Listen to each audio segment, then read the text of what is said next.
Vous écoutez votre programme Encouragement du jour.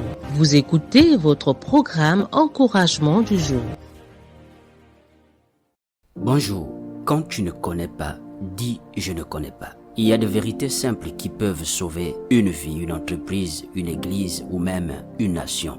L'une d'elles, c'est apprendre à reconnaître ses limites. Mais aujourd'hui, combien de fois voyons-nous des personnes sans compétences être placées à des postes stratégiques simplement parce qu'elles sont bien connectées? Combien de fois des liens familiaux, ethniques ou d'amitié passent avant la compétence, avant l'appel, avant l'expérience? Et le pire, c'est que ces personnes, au lieu de reconnaître qu'elles ne sont pas qualifiées, s'accrochent désespérément à leur position. Elles finissent parfois par user de manipulation, de mensonges, de favoritisme ou même de corruption pour conserver ce qu'elles n'auraient jamais dû obtenir. Au final, elles prennent des décisions insensées, entraînant dans leur chute toute une structure, toute une communauté, voire toute une nation. Frères, un bon médecin ne devient pas médecin parce que son père l'était. Un bon leader ne devient pas leader parce qu'il est proche de quelqu'un d'influent. Un bon serviteur de Dieu ne devient pas pasteur, responsable ou dirigeant des ministères parce qu'il a des connexions. Tout cela demande un appel, une formation, un engagement et un travail.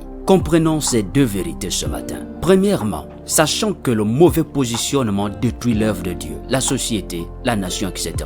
L'un des plus grands dangers dans le leadership, c'est d'être à une place que Dieu ne vous a pas donnée. L'histoire du roi Akaz en est un triste exemple. Akaz est monté sur le trône, nous le savons, de Juda, mais il n'avait ni la sagesse, ni la maturité pour diriger. Et résultat, il a entraîné le peuple dans l'idolâtrie. Il a sacrifié ses propres enfants et au lieu de se tourner vers Dieu pour aider son royaume, il a cherché des alliances humaines qui ont fini par l'écraser. Akaz eut 20 ans lorsqu'il devint roi et il régna 16 ans à Jérusalem. Il ne fit point ce qui est droit aux yeux de l'Éternel, son Dieu, comme avait fait David son père. 2 Chroniques 28:1. Voyez-vous, quand quelqu'un occupe une position pour laquelle il n'a ni l'appel, ni la compétence, ni la sagesse, il ne se détruit pas seulement lui-même, mais il entraîne dans sa chute toute une génération.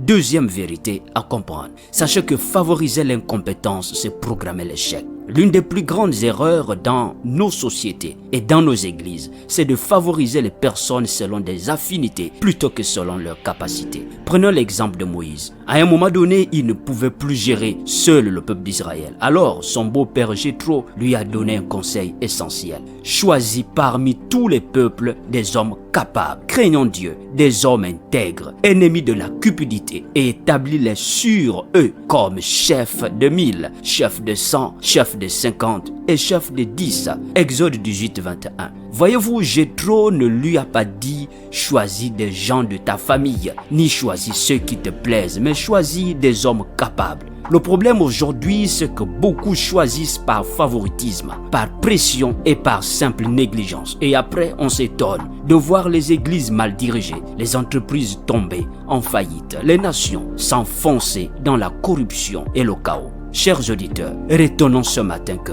reconnaître ses limites n'est pas une faiblesse, mais une preuve de sagesse. Que Dieu place chacun selon son appel et non selon les affinités humaines. Troisièmement, qu'un leadership fondé sur les relations et non sur la compétence est une bombe à retardement. Frère, si tu n'as pas la capacité, si tu n'as pas les compétences pour un rôle, aie l'humilité de le reconnaître. Si tu es en position de choisir des leaders, choisis en fonction de la compétence et de l'appel, pas des affinités. Prie et demande à Dieu de révéler les personnes qualifiées pour chaque mission. Nous terminons en disant, l'orgueil pousse des gens à revendiquer des positions qu'ils ne peuvent pas gérer. Et la complaisance pousse des systèmes à favoriser des personnes qui ne sont pas qualifiées. Un leadership mal placé finit toujours par faire échouer des projets, freiner la croissance et même détruire des générations entières. La vraie grandeur ne se trouve pas dans le fait d'occuper une position à tout prix, mais dans la capacité à servir là où Dieu nous a placés avec compétence, humilité